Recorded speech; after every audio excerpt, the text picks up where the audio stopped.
Este é um audiolivro com narração automática gerada pelo Google. Livro: Alguns Homens do Meu Tempo, Impressões Literárias.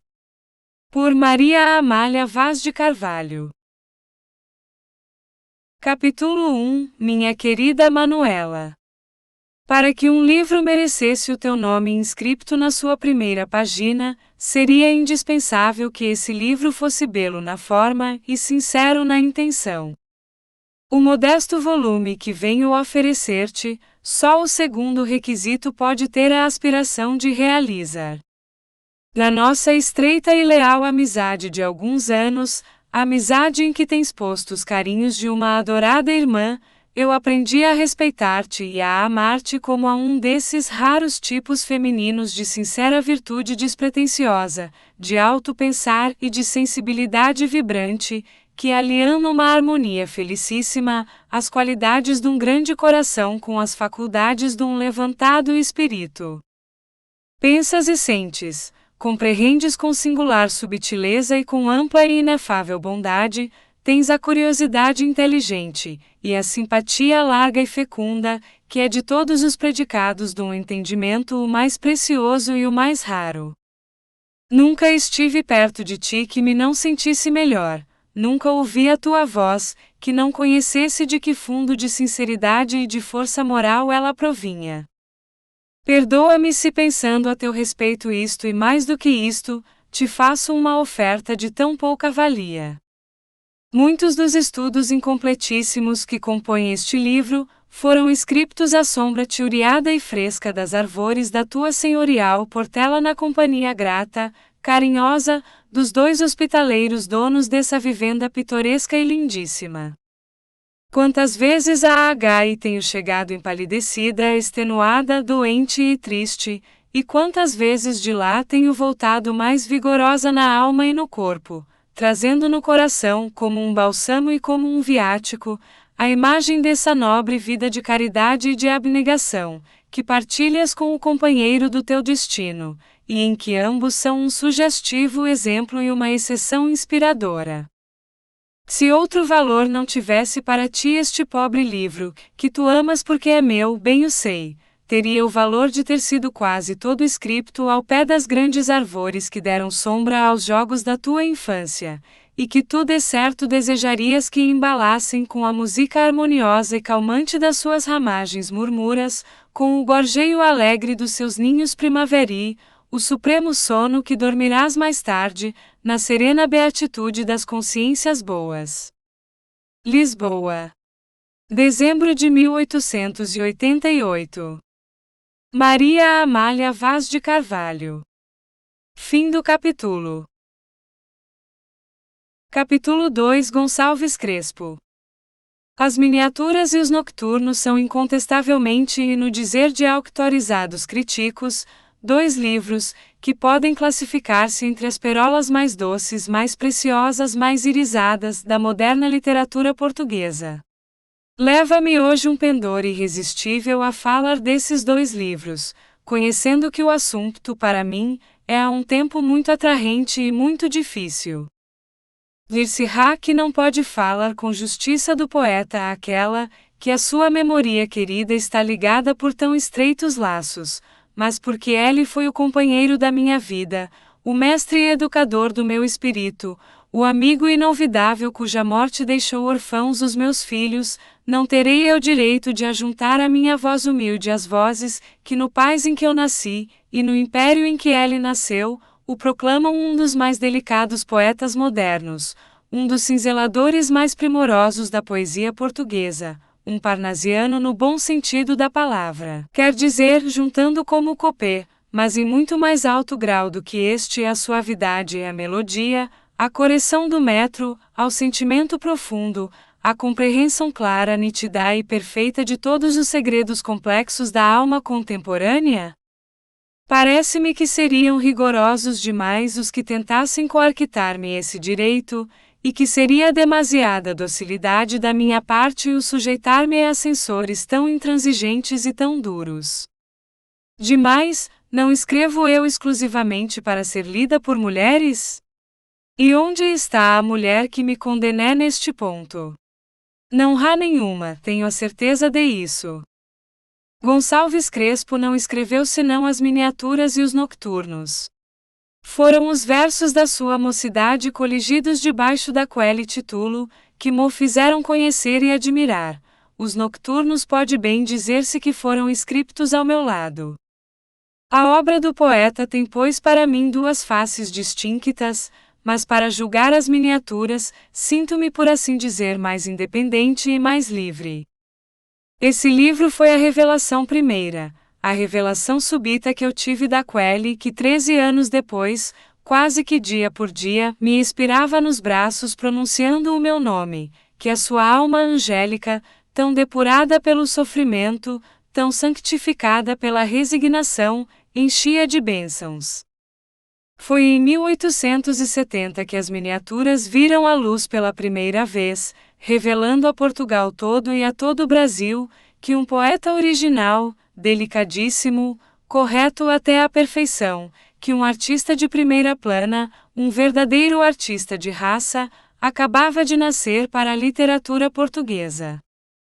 Foi esse um belo período da curta vida do poeta, ontem desconhecido ainda, hoje aclamado por todos os que tinham no espírito uma centelha de gosto, e no coração um vislumbre de sensibilidade.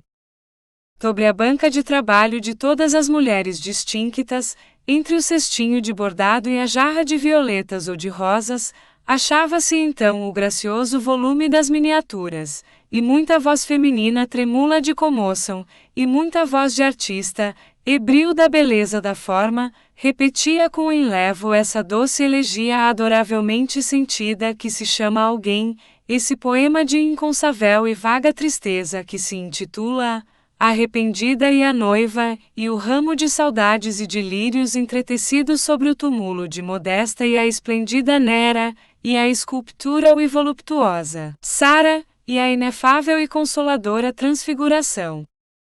Quantos aspectos do mesmo talento, quantas formas da mesma fantasia sedutora, quantas expansões da mesma sensibilidade fina, súbtil, quase doentia, de requintada que era.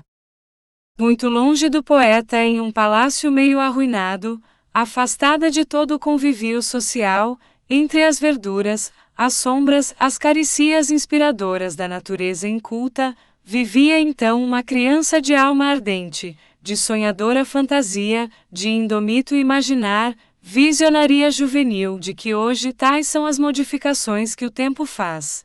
Existe apenas, alterado ainda assim pelos anos e pelas agonias, o corpo envelhecido cuja mão escreve estas linhas. Muitos têm contado essa história, a que a morte veio dar o seu trágico remate.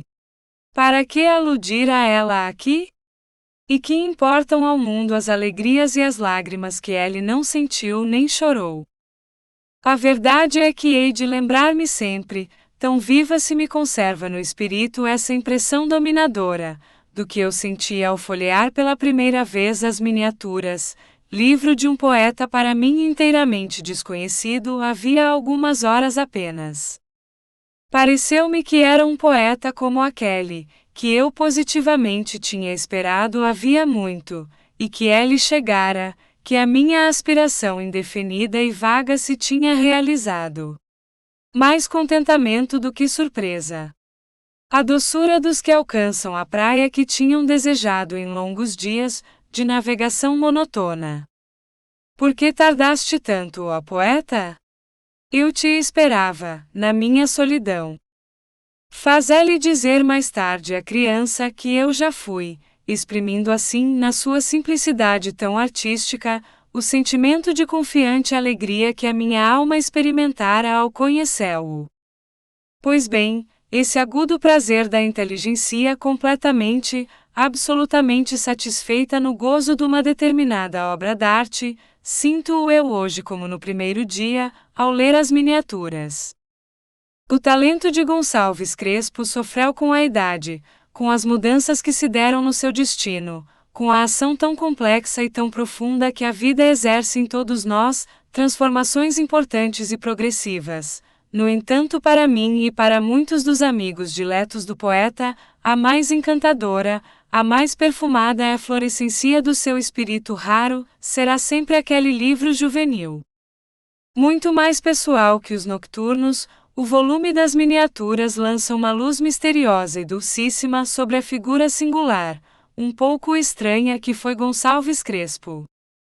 Muito ao contrário do que geralmente sucede, este artista tão nervoso e vibrátil, teve a primavera da vida nublada por todas as sombras, e o estio, de que a morte desfolhou as últimas rosas, iluminado por todas as suaves e tranquilas alegrias, que a vida pode conceder àqueles que mais ama e a quem mais cedo tenciona abandonar. É por isso que os nocturnos de uma beleza de forma incomparável, tocados às vezes por um largo sopro de epopeia, não têm senão a espaços, a música dolente, tão enternecida e languida, tão acariciadora das almas tristes, que se prolonga e vibra em longos ecos melancólicos nas páginas das miniaturas. Veja-se, por exemplo, alguém, uma das peças que mais simpatias conquistaram ao nome do poeta. Para alguém sou o lírio entre os abrolhos e tenho as formas ideais do Cristo. Para alguém sou a vida e a luz dos olhos, e se na terra existe é porque existo. Esse alguém que prefere ao namorado cantar das aves minha rude voz, não és tu anjo meu idolatrado. Nem meus amigos é nenhum de vós. Quando alta noite me reclino e deito, melancólico, triste e fatigado, esse alguém abre as asas no meu leito, e o meu sono desliza perfumado. Chovam bênçãos de Deus sobre a que chora por mim além dos mares. Esse alguém é de meus dias a esplendente aurora, és tu, doce velhinha, ó minha mãe. Nestas 4 estrofes está retratada uma alma, estão contadas as tristezas de um destino, que mercê de Deus se desanuviam mais tarde, mas no qual então se condensavam todas as melancólias íntimas, todas as dúvidas sombrias, todas as amargas e silenciosas agonias da isolação. Nem a mulher que ele ama nos passageiros caprichos da mocidade, nem os amigos que o cercam, lhe matam a sede de afectos que o devora e tortura. A mãe, a doce velhinha, essa está longe, essa chora além dos mares, essa nem o vê, nem o acaricia, nem dissolve ao fogo dos seus beijos os gelos da dúvida, que tão cedo crestaram todas as flores da mocidade na alma de Gonçalves Crespo. Nunca houve ninguém mais modesto, mais inconsciente do próprio valor, mais desconfiado de si mesmo, mais dolorosamente torturado pela ideia das suas imperfeições reais ou imaginarias. Os requintados suplícios de que esta desconfiança foi origem manifestam-se bem mais nas miniaturas do que no último volume do poeta, por isso nelas a nota pessoal é mais vibrante, a comoção por ser mais sincera, mais direta e mais contagiosa. Como documento psicológico para auxiliar a crítica do poeta e do artista, as miniaturas são de um valor incomparável. 2. A poesia de Gonçalves Crespo tinha origens complexas que é mister analisar, para compreender completamente a beleza e a sinceridade palpitante da sua obra. Nascido no Brasil nesse clima ardente e languido, no seio dessa natureza exuberante, que muito mais forte do que o homem, se lhe impõe o subjugar fatal e irresistivelmente, Gonçalves Crespo foi transplantado, pobre e delicada planta friorenta e mórbida, para uma região em que nunca se pôde aclimar bem. Daqui a doçura nostálgica, a saudade soluçante, que parece evolar-se como um aroma capitoso das suas poesias brasileiras, tais como a Sesta na Roça, a Canção ao Meio-Dia e mais tarde nos Nocturnos as Velhas Negras, etc., etc. Nem Gonçalves Dias, nem Álvares de Azevedo, nem Casimiro de Abreu, se deixaram assim inspirar tão sincera e vivamente, pelas cenas familiares da vida brasileira, cuja graça pitoresca e especial dá um cunho inteiramente novo aos versos de Gonçalves Crespo. E que o poeta tinha saudade, uma saudade que lhe estava no sangue, que era parte do seu temperamento, saudade que era um instinto contra o qual ele lutava em vão, de todos os esplêndidos aspectos com que os seus olhos, ao abrirem-se à luz, se tinham inconscientemente embriagado. Um dia de agosto tropicalmente calmoso, passado no campo à sombra das árvores, dava-lhe uma excitação penetrante, envolvia-o num banho de sensações voluptuosas. Sem mesmo dar por isso, era a lembrança tão viva e tão dominadora da pátria longínqua, que produzia em todo o seu ser este efeito anormal. É isto ainda que se traduz na melancolia sonhadora e vaga desse pequeno poema, em que eu já falei, intitulado As Velhas Negras. Conheceram tanto dono, embalaram tanto sono de tanta sinhá gentil? Podem as tristezas mudas de uma raça escrava ser notadas com uma subtileza maior, com uma doçura mais ideal. A simplicidade que dá a estes efeitos é que é a grande arte. Ao longe, evocados magicamente pela voz do poeta, surgem os brutais senhores, para quem as tristes filhas da raça negra foram o joguete de um instante, a distração de uma hora de tédio ou de preguiça, e ilhas inconscientes vagamente assombradas tendo o pasmo silencioso de um destino estranho, a angústia sem expressão e sem formula de uma esmagadora injustiça, passaram de mão em mão, cumprindo o seu cruel fadário, e embalando de vez em quando nos braços emagrecidos ou vergastados pelo azorrague do feitor, uma criança loura, rosada e branca que lhes sorria, dando-lhes nesse sorriso a indefinida revelação de alguma coisa de superior, de caricioso, de celeste. Só num coração de filho e de filho saudoso, de filho amantíssimo, podem retratar-se tão vivamente iluminadas, podem destacar-se com tão magistral relevo cenas entrevistas um dia, nas horas da imprevidente e distraída infância. E a cesta? Qual é a leitora que não ficou sabendo a cesta de cor? Na rede que um negro moroso balança, qual berço de espumas, formosa creoula repousa e dormita, enquanto a mucamba nos ares agita um leque de plumas. Na rede perpassam as tremulas sombras dos altos bambu, e dorme a creoula de manso embalada, pendidos os braços da rede nevada, mimosos e nus. O vento que passe tranquilo de leve nas folhas do ingá, as aves que abafem seu canto sentido, as rodas do engenho não façam ruído, que dorme a sinhá. Como se vê bem que este languido ritmo, a vaga suavidade destes versos, parecem feitos para acompanhar o movimento cadenciado e lento da rede, e embalar o sonho de alguma filha gentil desse paz, em que o clima dá ao corpo as preguiças infinitas, e a natureza luxuosa e desbordante dá ao espírito a moleza, o cansaço fatal de uma permanente luta, na qual o homem é sempre vencido pela força inconsciente das coisas. Em Gonçalves Crespo havia pois a indolência atavica, que ele só por extraordinário e doloroso esforço, era capaz de vencer temporariamente. Por isso, enquanto as circunstâncias excepcionalmente favoráveis lhe não amenizaram a existência, ele viveu sempre em absoluto desacordo com o seu meio. A luta pela vida, essa lei brutal das sociedades modernas, esmagava-o a ele, filho preguiçoso dos tropicos, artista quase feminino, pela graça delicada e frágil do engenho, pela caprichosa subtileza da inspiração. E digo muito de propósito inspiração, apesar da palavra andar proscripta dos modernos códigos artísticos. Gonçalves Crespo trabalhava minuciosamente como o mais esmerado operário, a factura dos seus versos, mas necessitava dessa influência qualquer, superior e estranha, que pode vir ao artista do seu mundo íntimo, ou do mundo que o rodeia, que pode ser determinada pelo estado especial dos seus nervos, ou que pode provir de mil causas externas e independentes da sua vontade. 3.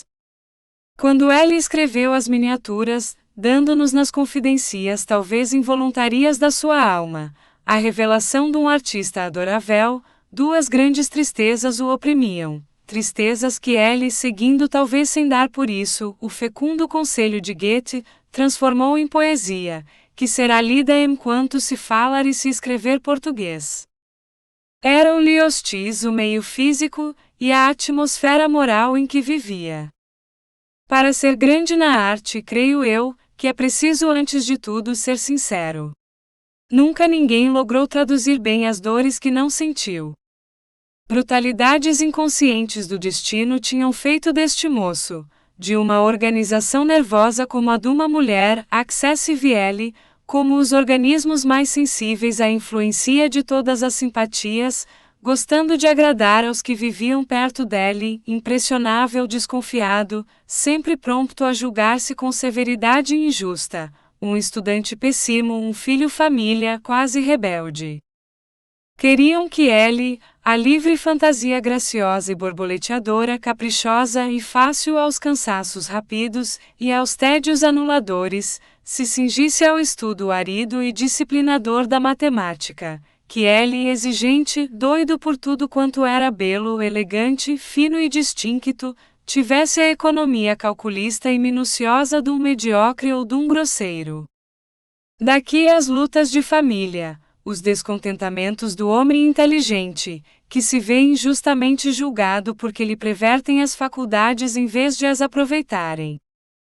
Triste e isolado, sem afetos, descontente de si que não sabia sujeitar-se ao destino, e descontente com o destino que tão hostil lhe estava sendo, Gonçalves Crespo surpreendeu-se um dia a vazar no molde perfeito dos seus versos, as melancólias intraduzíveis até ali, do seu pobre coração triturado e desconhecido.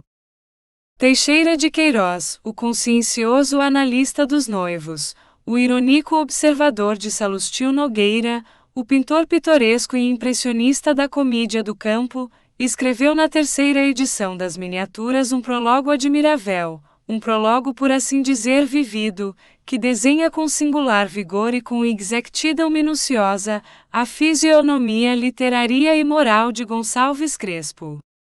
Ele que foi um amigo da mocidade e um amigo da última hora, que recebeu as primeiras expansões do poeta e quase que o último suspiro do moribundo, compreendeu bem e soube bem traduzir a estranha dualidade moral que fazia de Gonçalves Crespo o mais alegre e o mais triste dos homens. Porque muitos dos amigos dele hão de morrer na falsa persuasão de que o lado menos verdadeiro do autor das miniaturas era a tristeza funda, a magoa docemente resignada, que nas suas poesias transluzem. Tinham-no por um alegre, um doidivanas de fantasia picaresca e de imprevistas aventuras. Formavam-lhe em volta do nome, simpéfico a toda a mocidade do seu tempo de Coimbra, como depois se tornou simpéfico a todas as classes sociais de Lisboa, uma lenda de boêmia extravagante, de ruidosa e turbulenta alegria. Poucos o conheceram, poucos viram através da ironia bondosa e simpéfica do seu sorriso, da boêmia um tanto cética da sua palavra, vivamente e pitorescamente original, o verdadeiro homem que ele era. A mocidade correra-lhe tão desflorida e tão triste, que nem os 10 anos de tranquila felicidade, de paz serena e doce, toda iluminada de afectos íntimos, lograram cicatrizar feridas que se lhe tinham rasgado no coração. E que há mais triste, mais desolador para as almas grandes do que passarem neste deserto de homens chamado o mundo, mal julgadas, mal compreendidas, mal interpretadas, tendo a consciência de que ninguém cura das suas dores ou se preocupa com os seus íntimos e irremediáveis desconsolos. As cartas do autor das miniaturas, as suas cartas inimitáveis e incomparáveis, porque não conheci nunca quem escrevesse cartas mais perfeitas, perfeitas de graça, de simplicidade, de desleixo artístico, revelam-no, presa de melancólias incuráveis e estranhas. Tinha preocupações e infantilidades de artista. Nunca chegou a perceber a sedução irresistível que exercia nos que o aproximavam. Nunca compreendeu que tinha como poucos o dom da simpatia súbita que se impõe, que domina e que vence. Se lhe o diziam, sorria-se com o seu sorriso peculiar de que todos os amigos se lembram com uma saudade enorme, feito de malícia e de dúvida, de bondade e de ironia, sorriso que era o encanto característico e misterioso daquele rosto revolto, expressivo e estranho, que tantos afectos inspirou na terra, que ficou gravado em tantos corações que não esquecem. Esta dúvida de si mesmo fazia-o sofrer.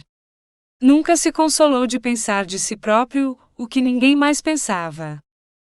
Encantadora fraqueza que o torna ainda mais nosso, que faz com que nós as mulheres todas o amemos, porque se não envergonhou de partilhar as nossas pequenas vaidades, as nossas imperfeiçõezinhas orgânicas para as quais o homem tem tamanho e tão altivo desdém. 4. Tristezas quase inconscientes do exílio, nostalgias de ave friorenta, visões vagas indistinctas, radiosas da pátria ausente, desgostos de ordem muito particular, e a pairar sobre tudo isto, uma impressão dolorosa e indefinível, que nem aos mais queridos ele confessava, mas que ungia de tristeza inefável os seus versos, que punha aqui e ali uma nota abafada e dilacerante na harmonia magistral da sua obra. Eis a tríplice inspiração, que deu uma vida intensa ao seu primeiro livro, ao livro da sua mocidade, que tão querido lhe tornou logo o nome aos delicados de ambos os sexos. As miniaturas têm já 17 anos, o que é muito para um livro de versos deste século, que fez da rapidez o seu programa e o seu mote, que não estaciona em coisa alguma e muito menos no modo de exprimir o que sente. Pois apesar de muitos poetas contemporâneos de Gonçalves Crespo terem passado literariamente, a geração que principia agora, lê as miniaturas com o mesmo LE acento circunflexo VO com que as leu a geração que vai envelhecendo já. É que a verdadeira poesia, a que não se filia servilmente, em uma qualquer escola transitoria e efêmera, mas a que exprime do modo mais belo e perfeito que é dado à sua epocha conhecer, os sentimentos que formam o fundo inalterável da alma humana, não perde nunca o império que um dia exerceu, atravessa os tempos imaculada e eterna, é hoje o que será sempre, a fascinadora que nos enfeitiça, a amiga cariciosa que nos embala, a confidente que nos ouve e que chora conosco. Muitos têm comparado Gonçalves Crespo a Théophile Gautier, eu por mim declaro que acho injusta a comparação. Théophile Gautier é um perfeito joalheiro, um impecável burilador, cada verso dele é uma pedra preciosa, facetada, brilhante, admiravelmente engastada em ouro dos mais finos quilates. Para dar uma forma peregrina aos metais preciosos, para esmaltar deliciosamente as joias mais lindamente modeladas, ninguém excede o autor dos Emoet Camis. Ele próprio o sabia e nunca desejou mais nada. Em Gonçalves Crespo, porém, havia mais do que isto.